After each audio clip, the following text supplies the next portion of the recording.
Once the mind learns to forget, it will inevitably forget to think. And once that is forgotten, the mind is nothing.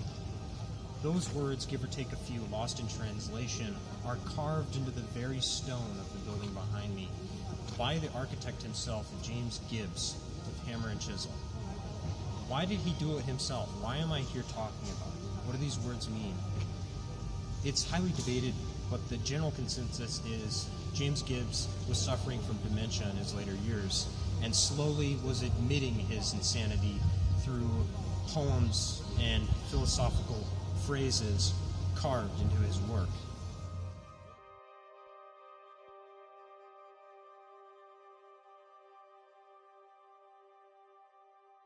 That is just one theory.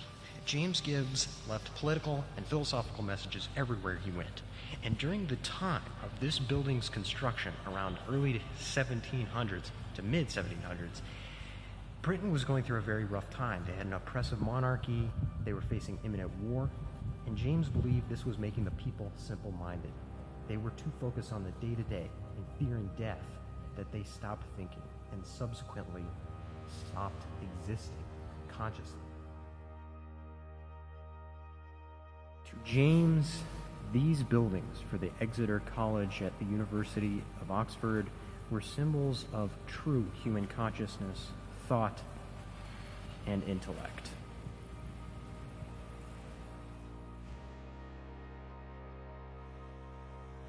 Let's swim a little deeper.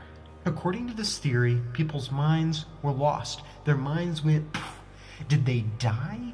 Does this mean their minds literally disintegrated? No. James Gibbs himself said people continued to live their lives as they were. So in this context, what is consciousness and what does it mean to lose it?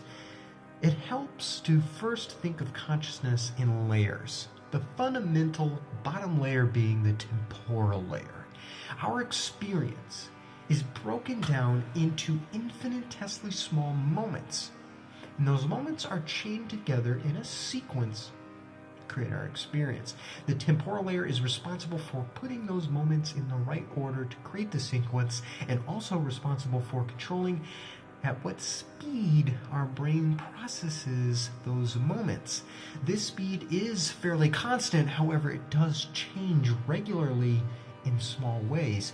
Think about how when you're having fun, time flies, or when you're very focused, time also goes very fast, or if you're bored, it can go very slow.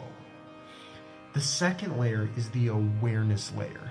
The awareness layer is responsible for our ability to understand and be aware of our surroundings and ourself. That means when you're angry or you're sad, you know what emotions you're feeling. Or when you look in the mirror, you know that's my hand and this is my face.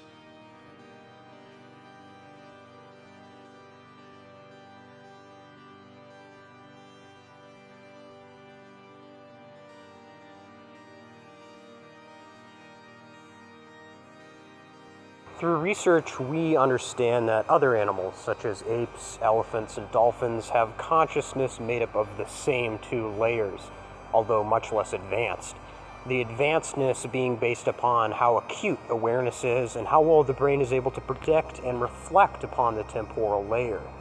James Gibbs, foreman of Gibbs theory, suggested that the advancedness of the human consciousness is scaled back when people are occupied by primal matters for too long. So behavior like scavenging, hunting, or fighting off prey can make your consciousness less advanced, kind of like a dolphin. Symptoms of a scaled back consciousness include irritability, depression, lack of personality, paranoia, just to name a few. James went as far as calling this a loss of consciousness because his standard of consciousness was much more advanced. He believed only humans, and in fact only intellectual humans, were able to possess consciousness. A bit pompous of a viewpoint, but still valid. Try not to confuse this with adrenaline. Adrenaline affects the brain in a way unlike Gibbs effect. It can completely shut down the brain and trigger fight or flight. The effects of Gibbs effect are different, but most importantly, long-term, terms lasting weeks, months, years, and even lifetimes.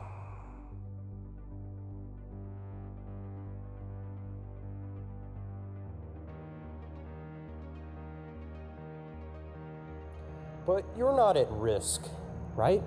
You're not a primal being. Well, before you dismiss it, actually, ask yourself these questions. Do you have your nose buried deep in articles about Trump, North Korea, the rise of the alt-left? How about every morning? Do you fear disease, cancer, or that you're too fat? On a lighter note, do you spend a lot of time with friends and find yourself living in the moment almost 100% of your time? We have not stopped being primal beings. Our primal behaviors have just changed. I ask you to join me on this season of Medium Talk as we ask questions like, what is consciousness? And dive deep into theories such as this one, which try to explain our reality. My name is Cole Nunley, and as always, keep creating, keep questioning.